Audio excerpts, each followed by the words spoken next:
வருகின்ற மார்கழி 30 சர்வ ஏகாதசி. மார்கழி மாதத்துல வரக்கூடிய 30ஆம் நாளாண்டு சர்வ ஏகாதசி அப்படிங்கிறது ஆண்டில் மிகப்பெரிய ஒரு புனிதமான ஏகாதசி தினமாக ஒரு தினமானது இந்த ஒரு நாளாக கருதப்படுகிறது. எனவே இந்த ஒரு நாள்ல நீங்களும் இந்த ஒரு பரிகாரத்தை உங்களுடைய வீட்டில் செய்யுங்கள். கண்டிப்பாக பெரிய அளவுல உங்களுக்கு நன்மைகளானது நடக்கும். இந்த நாளில் செய்யப்படும் வழிபாடாக இருக்கட்டும், விரதங்களாக இருக்கட்டும், பரிகாரங்கள் அனைத்தும் பல மடங்கு பலன் தரும் என்று சாஸ்திரங்கள் கூறுகின்றன. குறிப்பா இந்த ஒரு நேரத்துல பாவ நிவாரணம், கடன் தீர்வு, மன அமைதி, குடும்ப ஒற்றுமை, தொழில் முன்னேற்றம் போன்ற பலன்களுக்கு இந்த நாளானது ஒரு உகந்த நாளாக கருதப்படும். அப்படிப்பட்ட சர்வ ஏகாதசி மகிமை அப்படிங்கிறது, ஏகாதசி அப்படிங்கிறது விஷ்ணு பகவானுக்கு உகந்த ஒரு நாளாக கருதப்படும்.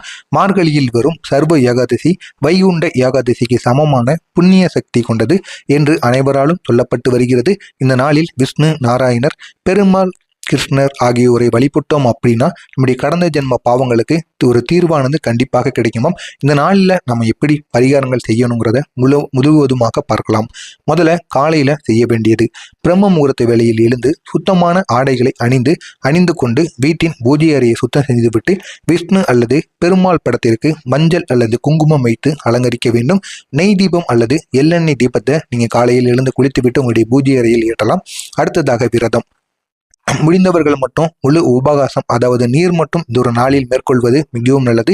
அப்படி என்னால் முடியாது, நீர் மட்டும் என்னால் பருந்திட்டு இந்த ஒரு நாள் முழுவதும் இருக்க முடியாது என்று கூறுபவர்கள் பழம், பால், பானகம் போன்ற எளிய உணவுகளை மட்டும் இந்த ஒரு நாளில் எடுத்துக்கொள்ளுங்கள். அரிசி உணவு, பருப்பு, உப்பு, புளி ஆகியவற்றை தவிர்ப்பது ஏகாதசி விரதத்தின் ஒரு முக்கிய ஒரு விதியாக கருதப்படுகிறது.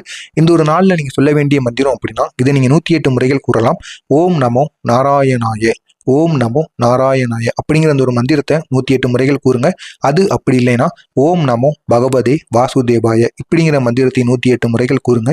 மன அமைதியுடன் கண்களை மூடி விஷ்ணுவின் திருவுருவை மனதில் நினைத்து ஜபிக்க வேண்டும். வாழ்க்கை பிரச்சனைகளுக்கான சிறப்பு பரிகாரம்.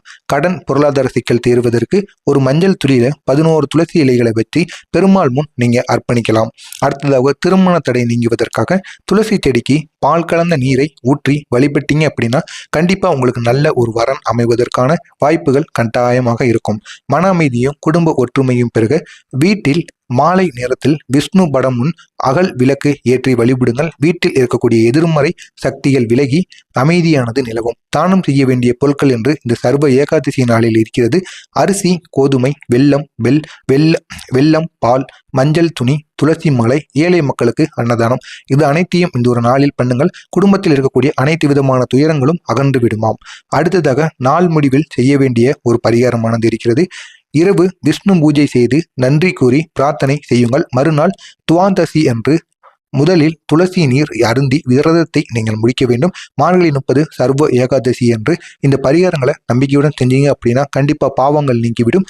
வாழ்க்கையில் இருக்கக்கூடிய தடைகளும் விலகும். மன அமைதியானது கிடைக்கும். பொருளாதார முன்னேற்றம் ஏற்படும். குடும்பத்தில் நல்ல மாற்றமானது உருவாகும். இந்த புனித நாளை வீணாக்காம உங்களுடைய முழு பக்தியுடன் நீங்க இந்த ஒரு நாளை அர்ப்பணிச்சிட்டீங்க அப்படின்னா கண்டிப்பா நாராயணரின் அருளானது உங்களுக்கு நிச்சயம் கிடைத்து உங்களுடைய வாழ்க்கையில் மாற்றங்களானது ஏற்படும். கண்டிப்பாக மார்கழி 30 இந்த ஒரு செயலை செய்யுங்கள். பெரிய அளவில் உங்களுடைய வாழ்க்கையில மாற்றங்களானது ஏற்படும். மறக்காம நம்முடைய சேனலுக்கு நீங்க புதிய பார்வையாளராக இருப்பீங்க அப்படின்னா கண்டிப்பா நம்முடைய சேனலை சப்ஸ்கிரைப் செய்து வைத்துக் கொள்ளுங்கள்.